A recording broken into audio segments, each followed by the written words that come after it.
تو پہلا مسئلہ واضح ہو گیا۔ آیت نمبر 2 میں پھر پروردگار نے صاحبان ایمان کو بیان کیا۔ ایمان اجمال، عمل صالح، ایمان تفصیل۔ ایمان تفصیل کا مطلب کہ آمنو بما نزل علی محمد، ایمان لے کر آؤ، یا ایمان لے کر آئے وہ صیغہ ماضی، وہ ایمان لے کر آئے کس پر؟ جو محمد پہ نازل کیا گیا، جو پیغمبر پہ نازل کیا گیا سب پر ایمان لے کر آئے۔ گھر میں نازل ہوا تب بھی ایمان لائے، میدان میں نازل ہوا تب بھی ایمان لائے، اکیلے میں آیا تب بھی ایمان لائے، سب کے سامنے آیا تب بھی ایمان لائے، جیب سے پیسے گئے تب بھی ایمان لائے، جیب میں پیسے آئے پھر تو ایمان لائے ہی لائے۔ صلوات پڑھے محمد والے۔ بہت آسان۔ کسی کو پیسے بھی ملے ایمان بھی ملے تو ہم خرما ہم ثواب، کیا خیال ہے؟ مشکل کس کے لیے؟ پیسے جیب سے جائیں اور ایمان۔ تو یہ ساری باتیں ایمان تفصیل میں آ گئیں۔ خدا نے پھر سمجھایا کہ ان کا خدا کے نزدیک انعام کیا ہے؟ انعام ہے کہ پروردگار عالم نے ان کے خطاؤں کو پوشیدہ کر دیا، ان کے گناہوں کو، صغیرہ گناہوں کو مٹا دیا، اور اس کے ساتھ ساتھ اصلح بالہم، ان کے حال کی، ان کے کام کی، ان کے معاملات کی اصلاح کر دی۔ بال کسے کہتے ہیں؟ بال کے ترجمے الگ الگ کیے گئے، لیکن امام راغب اصفہانی نے اپنی کتاب مفردات راغب میں بال کا ترجمہ کیا۔ بال کہتے ہیں اہم ترین حالت کو، تو خدا نے مومنوں کی اہم ترین حالت کی اصلاح کر دی۔ اب پتہ کیسے چلے کون کافر رہا کون مومن رہا؟ عقیدہ تو نہیں بتاتا کسی کا جب تک عمل سامنے نہ ہو۔ آپ جتنے بیٹھے ہیں آپ کے ذہن میں کیا چل رہا ہے مجھے کیا خبر جب تک عمل سامنے نہ ہو۔ ہاں، عمل سامنے کب ہوگا؟ جب آپ کو دعوت عمل دی جائے گی۔ جب تک دعوت عمل نہ ہو تو عمل سامنے نہیں آتا، اور جب عمل سامنے نہ ہو تو فیصلہ کیسے ہو؟ تو آیت نمبر 3 نے فیصلہ کیا۔ اب آئیے میں آپ کو پورا مقدمہ بنا کے 3 میں لے آیا۔ ذالک بأن الذین کفروا، اس بنیاد پر، یہ اس لیے کہ جنہوں نے کفر اختیار کیا، اتبعوا الباطل، انہوں نے پیروی کی باطل کی۔ حضور آپ سے سوال نمبر 1، باطل کسے کہتے ہیں؟ باطل کسے کہتے ہیں؟ فضولیات کو، بے مقصد کو، اور بہت پرانی اردو اٹکل پچو کو۔ باطل کسے کہتے ہیں؟ جس کا مقصد نہ ہو، اس کا فائدہ نہ ہو، جو گمراہی کی بنیاد پر ہو، اسے باطل کہتے ہیں۔ میں تو یہ سمجھتا ہوں جس سے باطل سمجھ میں نہ آئے وہ یہ سمجھ لے جو حق کے مقابل آئے اسے باطل کہتے ہیں۔ اب چاہے عمل ہو یا عامل ہو، حضرت ہو یا محترمہ ہو، جو حق کے مقابل آئے اس سے باطل کہتے ہیں، اور اب جو باطل کے پیچھے چلے اسے کافر کہتے ہیں۔ تو اب یہ مت دیکھنا پیچھے چلنے والے کی ریش کتنی دراز ہے، یہ مت دیکھنا آگے چلنے والے کی زلفیں کتنی دراز ہیں، نہ اس کی زلف دیکھو نہ اس کی ریش دیکھو، دیکھو کہ پیروی کس کی کر رہا ہے۔ آج کے دور میں تو بہرحال بہت ساری باتیں سمجھنا شاید آسان بھی ہیں، مشکل کے ساتھ ساتھ، لیکن وہ دور بڑا عجیب تھا جہاں جنگ صفین ہے،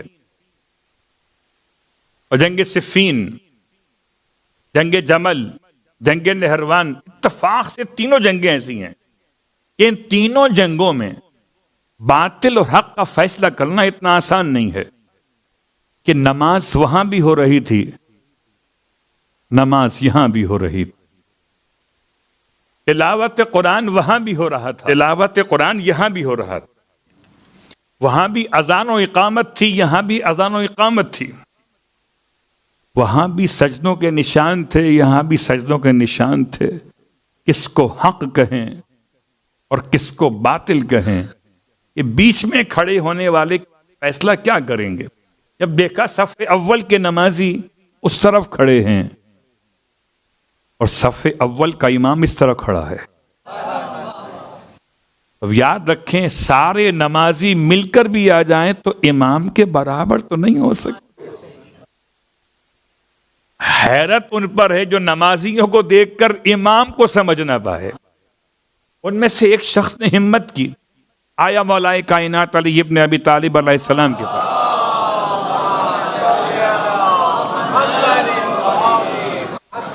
اور آ کر سوال مولا سے کر لیا کہ میں کیسے پہچانوں یا علی کہ حق کہاں پر ہے؟ یہاں نمازی ریشے دراز سجدے کے نشان، ایک طرف آپ کھڑے ہوئے ہیں، وصی رسول، زوج بطول، حسنین کے والد، مومنوں کے امیر، متقین کے امام، جنت جہنم کے بانٹنے والے، جاؤں تو کہاں جاؤں؟ امام نے اس کے مرض کا مشاہدہ فرمایا کہ یہ شخصیات کے ذریعے سے فیصلہ کرنا چاہتا ہے۔ امام ارشاد فرماتے ہیں شخصیات سے فیصلہ مت کرو۔ بہت غور کیجئے گا، اتنا نازک جواب ہے یہ کہ اگر امام کے علاوہ کوئی اور اس کا جواب دیتا تو شاید ایسا کبھی نہ دے پاتا۔ فرمایا پہلے خود حق پہچان، حق کسے کہتے ہیں، باطل کسے کہتے ہیں۔ جب حق اور باطل کو پہچان لے تو پھر جو باطل کی پیروی کرے چاہے کوئی بھی ہو، پھر جو حق کے ساتھ چلے چاہے کوئی بھی ہو۔ میں نے اشارے اس لیے مکمل کی کہ شاید کہنے میں مجھے لفظ کا انتخاب کرنا مشکل ہو جائے، اور الاشارۃ تکتفی للعاقل، اور میں آپ کو صاحب عقل خیال کر رہا۔ بات واضح ہو رہی ہے؟ امام علیہ السلام نے معیار دیا کہ پہلے حق پہچانو، باطل پہچانو، پھر جو حق کے ساتھ چلے اس کو صاحب حق کہو، پھر جو باطل کے ساتھ چلے۔ اللہ اکبر۔ تو آیت بھی بتا رہی ہے ذالک بان الذین کفروا اتبعوا الباطل، تو پتہ چلا خالی کافر ہونا انسان کی پہچان نہیں بنے گی جب تک کہ باطل کی پیروی نہ کرے۔ وَأَنَّ الَّذِينَ آمَنُوا اتَّبَعُوا الْحَقَّ مِنْ رَبِّهِمْ۔ کیا کمال ہے، آیت کے الفاظ اتنے سجے ہوئے ہیں۔ باطل کہا تو کسی کی طرف نسبت نہیں دی، جب حق رب کے نام کے ساتھ کہا، باطل کا نہ آگے کوئی نہ پیچھے کوئی، اس کا حسب نسب نہ ہو، اسے باطل کہیے، جس کا نسب پاکیزہ ہو اسے حق کہیے۔ اتبعوا الحق من ربهم۔ آیت نمبر 3 اگر یہاں تک پہنچیے تو آیت نمبر 2 میں پھر وہ وَهُوَ الْحَقُّ مِن رَبِّهِمْ، لفظ حق پھر استعمال ہوا تھا سمجھانے کے لیے۔ یہاں بھی کہا گیا کہ یہ اپنے پروردگار کی طرف سے حق کی پیروی کر رہے ہیں، تو مومن کا فیصلہ اور کافر کا فیصلہ اتباع کرے گی، اور اتباع ہے سنت محمد صلی اللہ علیہ وآلہ وسلم۔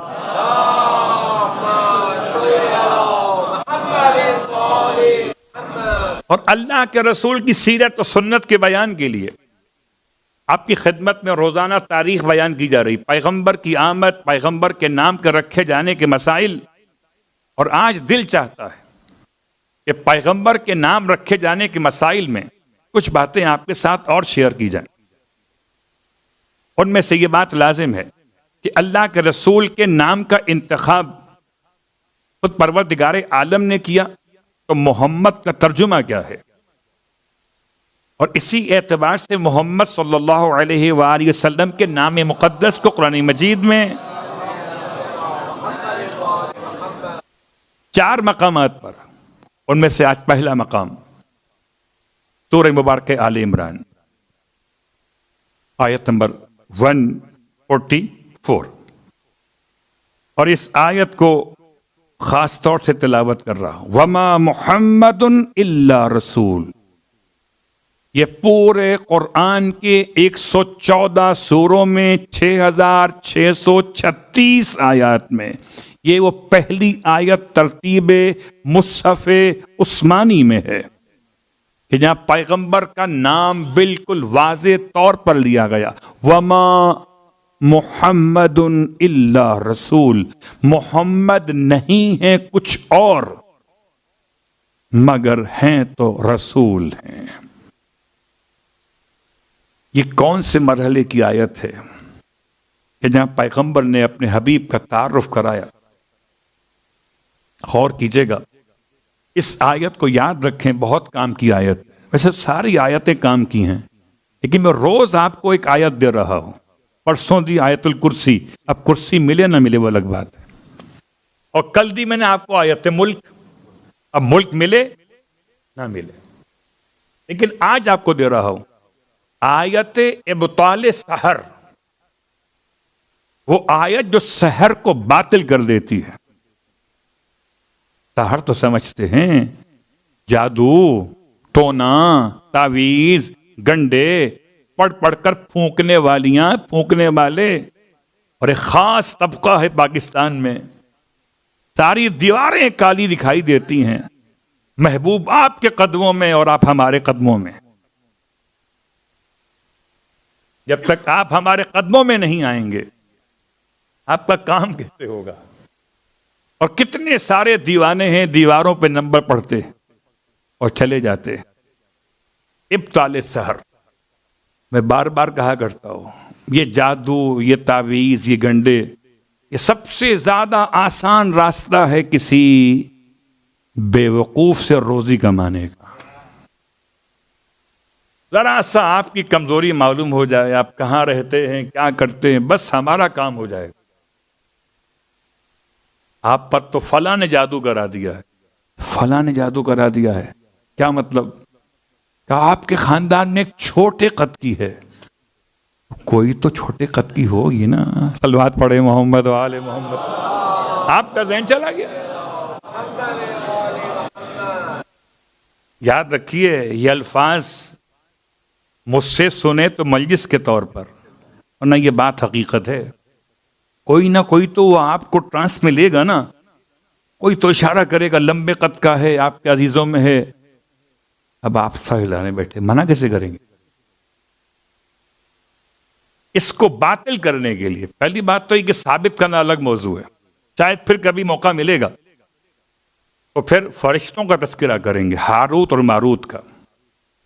آج کل لوگ بڑے اس حوالے سے بات کرتے ہیں، اور کچھ ایسے کمزور عقیدے والے جو کہتے ہیں پیغمبر پہ جادو ہو گیا تھا، جن کے نبی پہ جادو ہو جائے ان سے مع السلام،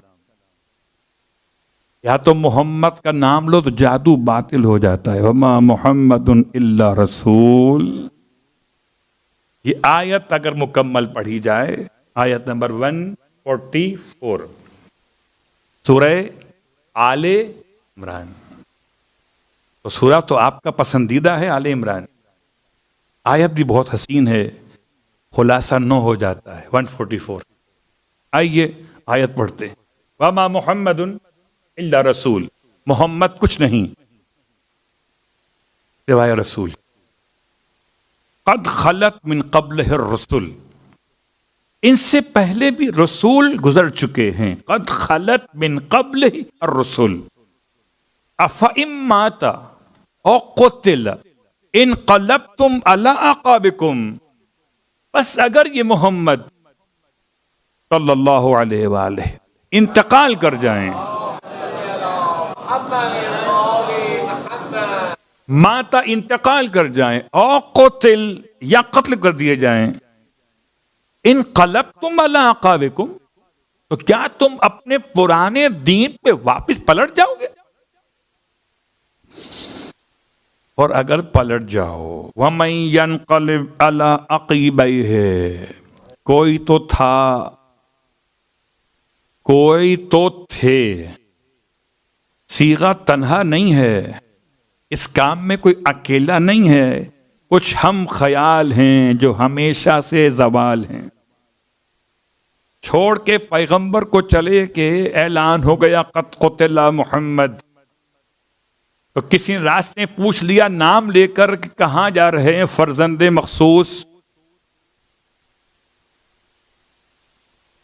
کہنے لگے پیغمبر تو شہید ہو گئے، تو اس نے جواب دیا خدا تو زندہ ہے۔ صلوات پڑھے محمد۔